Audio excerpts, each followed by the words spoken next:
2021년 2월 15일 오늘 새벽 말씀은 마태복음 13장 44절에서 58절까지입니다.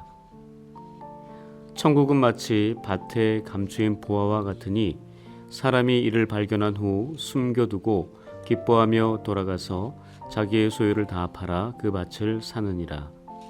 또 천국은 마치 좋은 진주를 구하는 장사와 같으니 극히 값진 진주 하나를 발견하매 가서 자기의 소유를 다 팔아 그 진주를 사느니라. 또 천국은 마치 바다에 치고 각종 물고기를 모는 그물과 같으니 그물에 가득함에 물가로 끌어내고 앉아서 좋은 것은 그릇에 담고 못된 것은 내버리느니라. 세상 끝에도 이러하리라. 천사들이 와서 의인 중에서 악인을 갈라내어 풀무불에 던져 넣으리니 거기서 울며 이를 갈리라. 이 모든 것을 깨달았느냐 하시니 대답하되 그러하오이다. 예수께서 이르시되 그러므로 천국의 제자된 서기관마다 마치 새 것과 옛 것을 그 곳간에서 내오는 집주인과 같으니라. 예수께서 이 모든 비유를 마치신 후에 그곳을 떠나서 고향으로 돌아가사 그들의 회당에서 가르치시니 그들이 놀라 이르되 이 사람의 이 지혜와 이런 능력이 어디서 났느냐? 이는 그 목수의 아들이 아니냐? 그 어머니는 마리아, 그 형제들은 야고보, 요셉, 시몬, 유다라 하지 않느냐? 그 누이들은 다 우리와 함께 있지 아니하냐? 그런즉 이 사람의 이 모든 것이 어디서 났느냐 하고 예수를 배척한지라.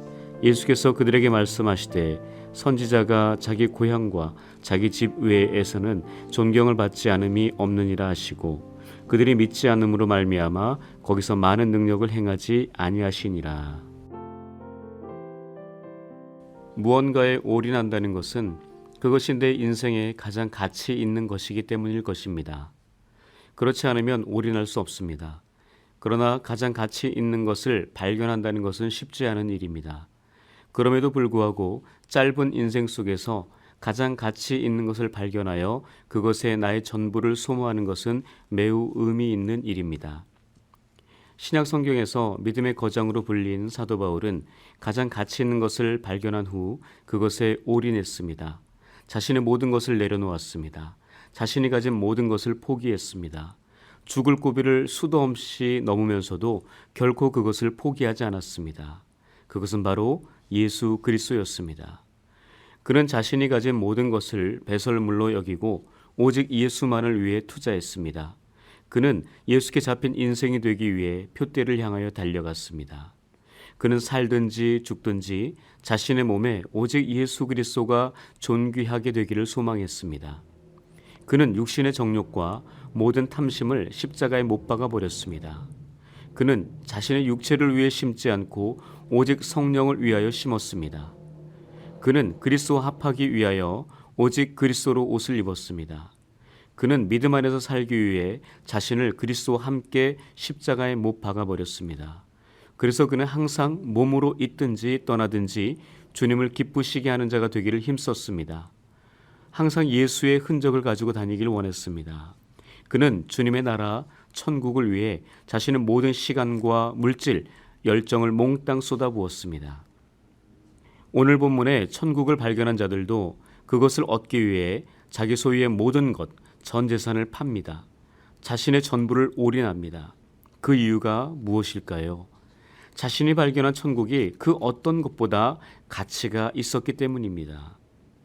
하나님의 아들이신 예수님과 천국은 매우 밀접하여 하나라고 말할 수 있습니다. 그래서 이 땅에 말씀으로 성육신하신 주님은 회개하라 천국이 가까이 왔느니라 라고 선포하시며 공생애를 시작하셨습니다. 그리고 그 주님은 아버지의 뜻대로 행하는 자만이 천국에 들어갈 수 있다 말씀하셨습니다. 또한 너희 의가 서기관과 바리새인보다 더 낫지 못하면 결코 천국에 들어갈 수 없다고도 말씀하셨습니다. 더욱이 산상수훈에서는 심령이 가난하고 의를 위하여 박해를 받는 자가 복을 받아 천국에 들어갈 수 있다고 말씀하셨습니다. 이러한 천국에 대해 우리는 익숙하게 잘 알고 있습니다. 그래서 천국이란 단어가 이제는 매력이 없어 보입니다. 천국보다 이 세상의 삶이 너무 좋기 때문이겠지요. 그래서인지 천국에 대해 점점 무감각해지고 그 무감각을 지나서 무관심해져 가는 듯 합니다. 천국에 가면 좋지만 안 가도 상관없는 그런 곳이 되어가고 있어 매우 안타깝습니다. 교회에 나와 오프라인 예배를 드리고 집에서 온라인으로 유튜브를 통해 예배를 드리고 있지만 천국에 대한 소망과 간절함이 점점 흐려지고 희미해지고 있음을 느끼게 됩니다. 그러므로 이제 우리는 천국을 재발견해야 할 때가 왔습니다. 천국은 변하는 곳이 아니기에 우리의 생각을 새롭게 바꾸어야 합니다. 그 천국에 대한 생각을 다시 재정립하지 않으면 감당할 수 없는 영적 위기가 반드시 올 것입니다. 바로 지금부터 하나님의 나라를 재발견하는 노력이 요구됩니다. 그렇다면 어떻게 해야 천국을 재발견할 수 있을까요? 천국을 꿈에서라도, 아니 기도하다가 환상 중에서라도 다녀와야 하는 걸까요? 우선적으로 천국을 재발견하기 위해서는 지금 내가 가지고 있는 고정관념에서 벗어나야 합니다. 내 마음의 생각을 새롭게 재창조해야 합니다. 그것은 내 힘이 아닌 하나님의 영, 오직 성령을 통해 가능합니다. 그래서 스가랴 선지자에게 하나님께서 이는 힘으로 되지 아니하며 능력으로 되지 아니하고 오직 나의 영으로 되느니라 라고 말씀하신 것입니다. 그러므로 우리는 성령 하나님의 만지심과 이끄심과 보호하심을 사모해야 합니다. 즉 하나님의 영에 지배받는 은혜를 소망해야 합니다. 따스한 하나님의 손길을 기대해야 합니다. 그때 비로소 우리는 하나님을 재발견하게 되기 때문입니다. 하나님의 나라를 재발견합니다. 하나님의 사람으로 우리는 재창조가 됩니다.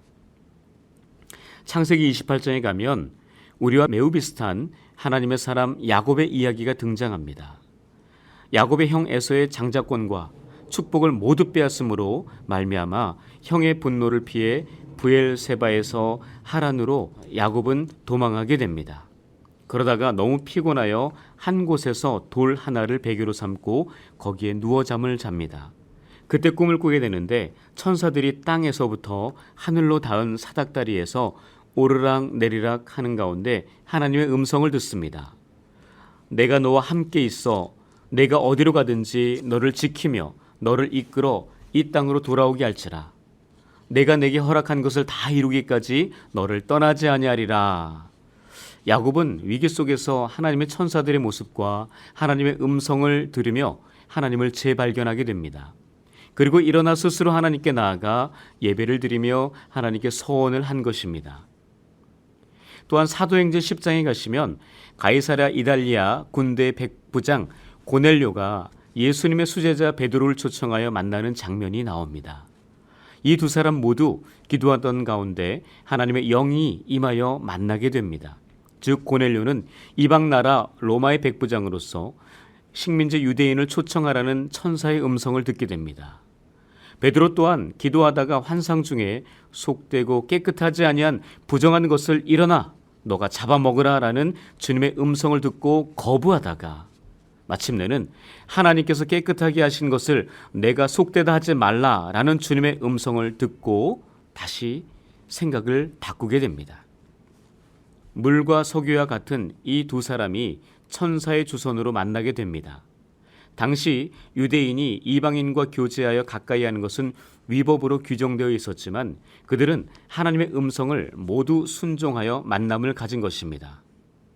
그 결과 베드로의 말씀 선포 때에 이방인에게도 하나님의 영, 성령이 부어지는 역사가 처음으로 나타나게 됩니다. 이것이 바로 하나님의 역사를 재발견, 하나님의 나라를 재발견한 역사적인 순간이었습니다. 이것은 하나님의 역사하심으로 일어난 재발견의 사건입니다. 즉 우리가 천국을 재발견하려면 하나님의 역사가 일어나야 합니다. 성령 하나님의 간섭하심이 반드시 있어야 합니다. 그러나 그 재발견은 하나님의 주관하심과 동시에 우리의 순종이 요구됩니다. 만일 베드로와 고넬료가 하나님의 음성에 귀 기울이지 않고 불순종했다면, 아니 계속 거부했다면 놀라운 구원의 역사는 일어나지 못했을 것입니다. 다시 말해 나의 생각과 고집, 아집과 편견, 각종 모든 고정관념들을 내려놓거나 포기하지 않고 하나님의 음성을 무시하고 순종하지 않는다면, 내 것만을 계속 붙들고 있다면 우리는 하나님의 말씀을, 하나님을, 천국을 재발견할 수 없을 것입니다. 그러므로 우리는 우리 인생에 가장 가치 있는 것을 먼저 재규정해야 합니다. 그리고 그것을 중심으로 나의 시간과 물질을 본문의 밭에서 보화를 발견한 사람과 좋은 진주를 발견한 사람처럼 아낌없이 버릴 수 있어야 합니다. 미련 없이 과감하게 투자해야 합니다. 또한 그물로 각종 물고기를 잡아 좋은 것은 그릇에 담고 못된 것은 내버리는 사람처럼 우리 삶에 무가치하고 불필요한 것들은 아까워하지 말고 과감하게 말씀의 칼로 잘라내어 버리는 단호함 또한 요구됩니다. 가치 있는 것을 얻는 것은 어쩌다 그냥 되는 것이 아닙니다. 포기 없는 도전과 반복이 요구됩니다.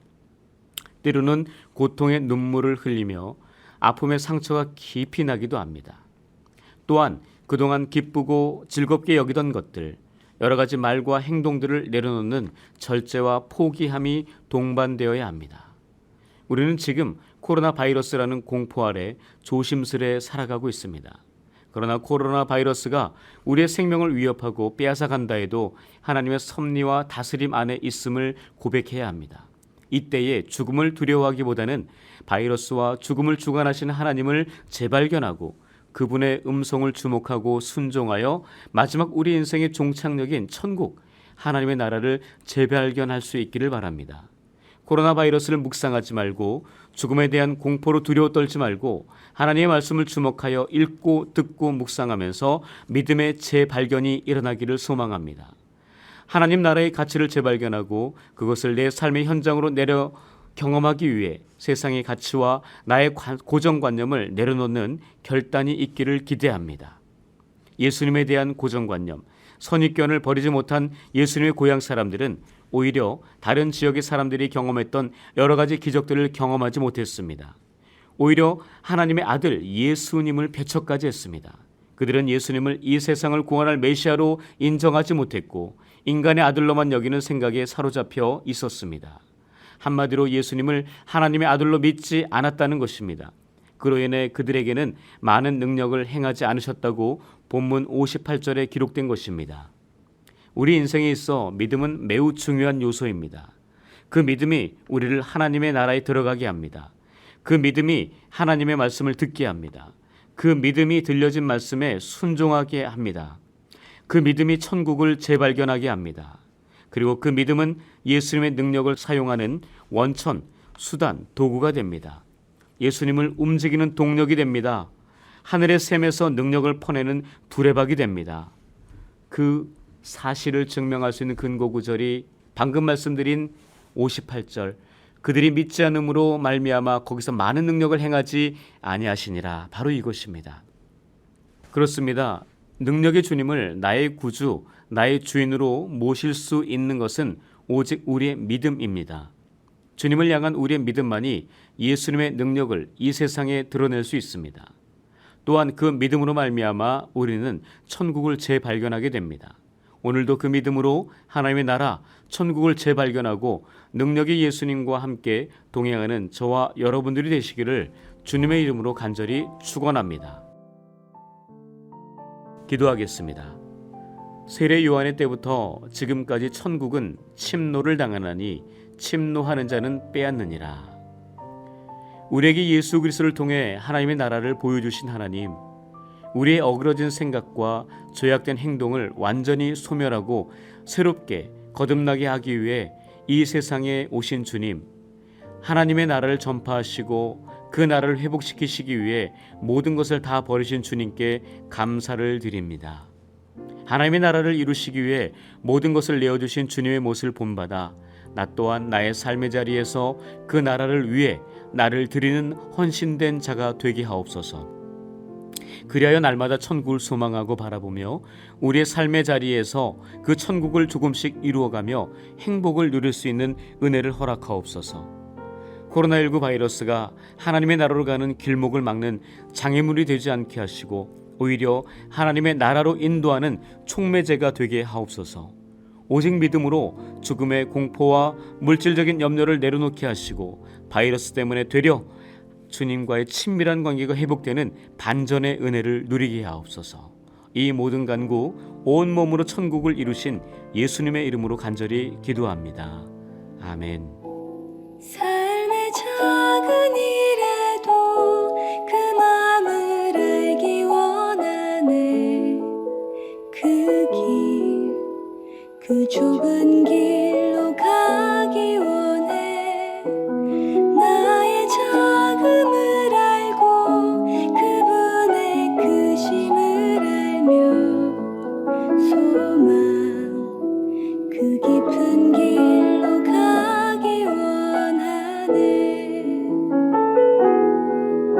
저 높이 솟은 산이 되기보다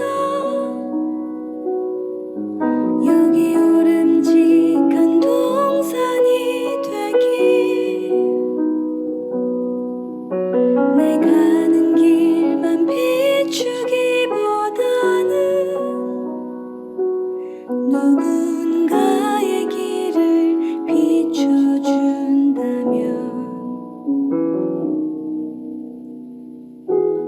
내가 노래하듯이 또 내가 얘기하듯이 살길 난 그렇게 죽기 원하네.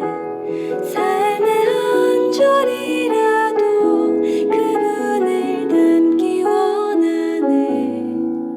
사랑 그 높은 길로 가기 원하네.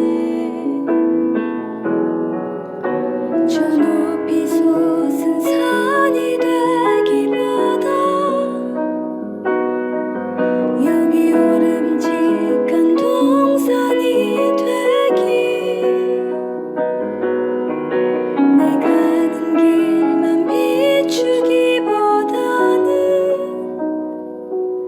누군가의 길을 비춰준다면